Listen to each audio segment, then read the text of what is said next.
Milestone কলেজে বিমান বিধ্বস্তে নিহতদের স্মরণে দিনাজপুরে ছাত্রফ্রন্টের মোমবাতি প্রজ্বলন।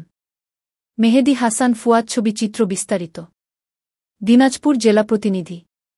মাইলস্টোন কলেজে বিমান বিধ্বস্তে নিহত ও আহতদের স্মরণে মোমবাতি প্রজ্বলন করেছে সমাজতান্ত্রিক ছাত্রফ্রন্ট দিনাজপুর জেলা শাখা। একই সঙ্গে নিহতদের ক্ষতিপূরণ, আহতদের চিকিৎসা এবং ঘটনার দায় রাষ্ট্রকে নিতে আহ্বান জানানো হয়েছে।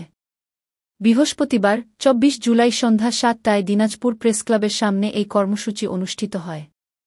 কর্মসূচির শুরুতে মাইলস্টোন কলেজে বিমান বিধ্বস্তে নিহতদের স্মরণে ১ মিনিট নীরবতা পালন করা হয়।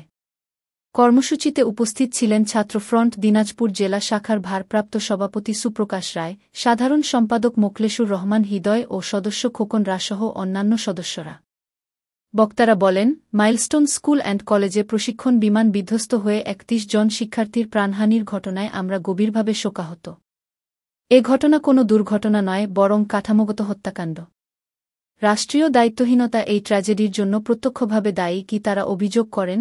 সরকার নিহতদের সঠিক সংখ্যা গোপন করেছে, আহতদের চিকিৎসায় পর্যাপ্ত উদ্যোগ নেয়নি এবং বরং পাবলিক ফান্ডিং আহ্বান করে দায়িত্ব এড়ানোর চেষ্টা করেছে। বক্তারা আরও বলেন, জনবহুল এলাকায় যান্ত্রিক ত্রুটিযুক্ত বিমানে প্রশিক্ষণ পরিচালনার সিদ্ধান্ত আত্মঘাতী। আমরা রাষ্ট্রীয় দায় স্বীকার, প্রকৃত মৃতের সংখ্যা প্রকাশ, আহতদের সর্বোচ্চ চিকিৎসা ও নিহতদের পরিবারকে আর্থিক সহায়তা নিশ্চিত করার দাবি জানাই। পাশাপাশি এমন ঘটনার পুনরাবৃত্তি রোধে কার্যকর ব্যবস্থা গ্রহণের আহ্বান জানাই। আমাদের সমাজে একটা উদাহরণ সৃষ্টি করে গেল যে শিক্ষকরা সবসময় আমাদের তাদের সন্তান সমতুল্য শিক্ষার্থীদের সবসময় ভালো চায়, সঠিক পথ নির্দেশন করে এবং কোনো বিপদে পড়লে সে বিপদ থেকে উদ্ধার করে।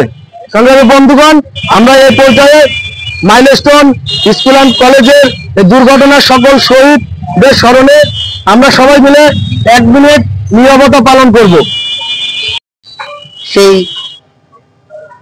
যারা মৃত্যুবরণ করছেন, মৃত্যুর সাথে পাঞ্জা লড়ছেন, তাদের সেই স্মরণে আজকের আমাদের এই স্মরণ সভা, আমাদের শ্রদ্ধা জ্ঞাপন।